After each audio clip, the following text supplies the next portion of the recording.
case you're wondering why I've chosen the scene of Sepida and Guy fight as the first one to be filmed, well, now I'll tell you why.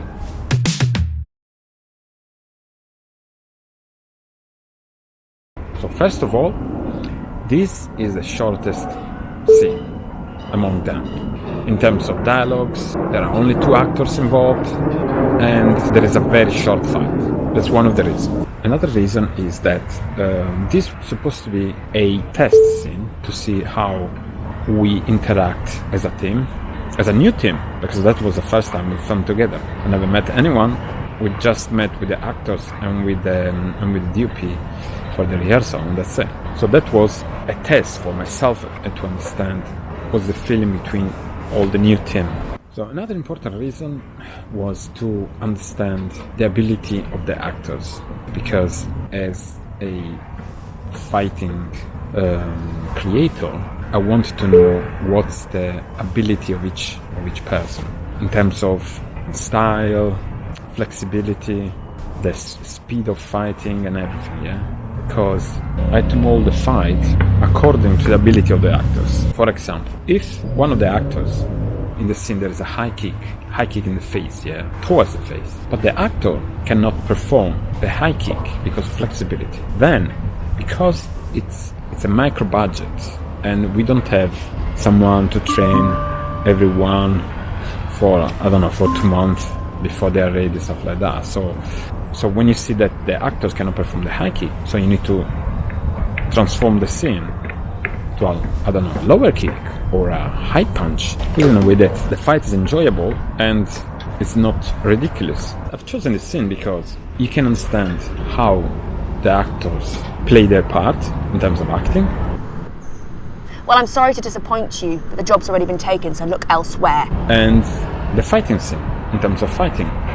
So you get a very good idea how this is going to look like. So in the rehearsal, I've called both of the actors and the DOP because I want to make sure that the DOP will see with me the camera angles and the shots we were thinking about. I mean, not all of them maybe because there wasn't much time. I mean, the actors managed to perform the scene, plus I had to show them the fighting scene, and they had to see the fighting scene. While in the meantime, the DOP and myself were seeing also like which angle to shoot, from where, what camera works, and stuff like that. I already prepared everything, like with the storyboard and everything, so everything was already written there. Another reason why I chosen the scene is because also because I could see the team, and it's a new team, I don't know anyone, and I could understand what people can bring to the production, what I personally can bring to the production with them. I had many problems, which I learned on the go as well, which I'll tell you later on. I believe that having fun is a very important aspect of the whole process. I believe that when you're having fun, you bring your production is going to be better.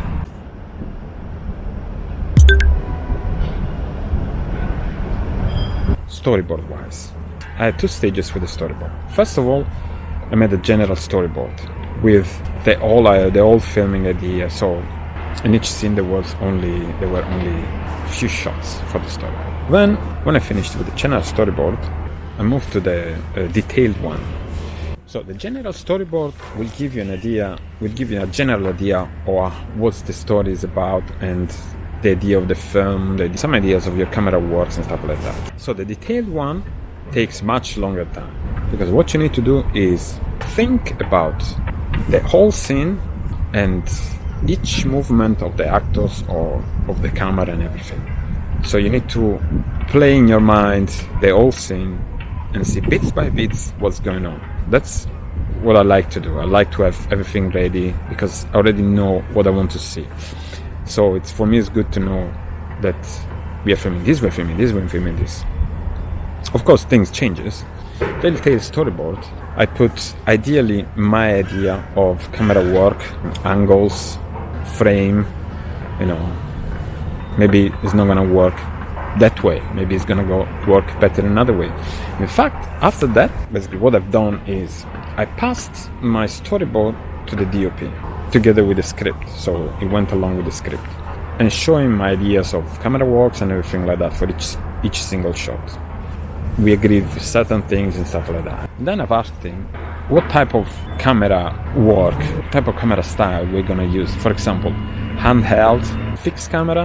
Once we knew what camera style we're gonna use, he suggested to split the storyboard in a way that we're gonna film all the shots from one certain position of the camera in one go, even if they don't follow the script. For example, there is 2 actors, and then there is like dialogue on one actor and dialogue on the other actor. So we did all the dialogue from one camera position.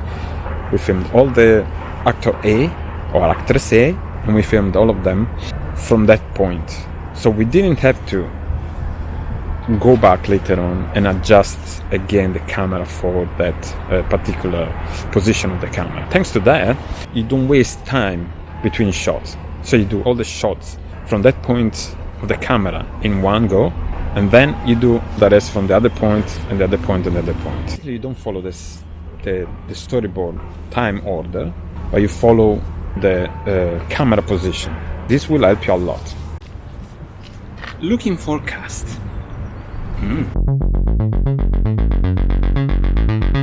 This has been so far one of the most stressful and tricky jobs among the production. One reason is that to find the right candidates takes a lot of time. It's a micro budget, and then you need to film whenever everybody's ready, whenever all the cast is ready and all the crew is ready. If you find someone good for the role, it might be not available by the time you need him. Neither, because with the micro budget films, you will move your dates, filming dates, and rehearsals many times. So, because in this production I'm the director, producer, fighting choreographer, whatever, many other jobs. I had in mind certain type of people, certain type of characters, and you had to go through loads of actors and actresses, in these websites, and it's a bit challenging.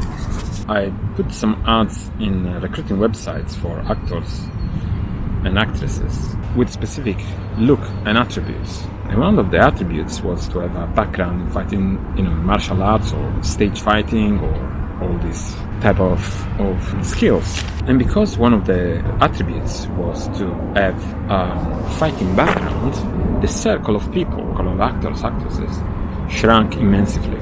Most of the people that says that have stage fighting skills or fighting backgrounds had a very small and little experience in that, which made the search even more difficult in a certain way. Then the bloody pandemic started, and people were interested, lost interest.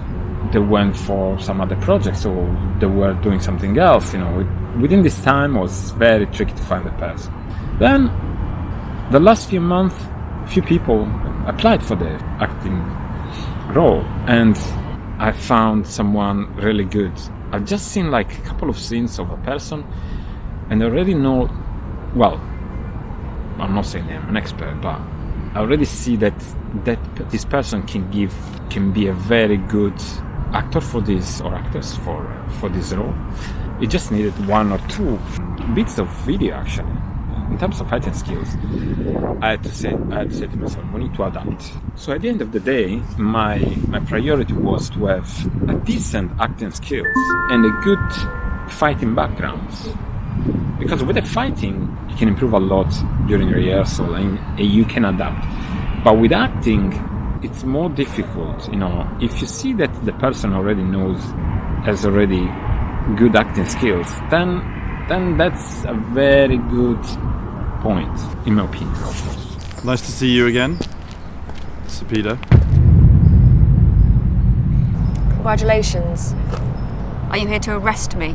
So, saying that, I would like to thank you for checking this video. I'm gonna post more advices or my personal experiences on the filmmaking, and I hope this will give you some help or advices or, or some happiness,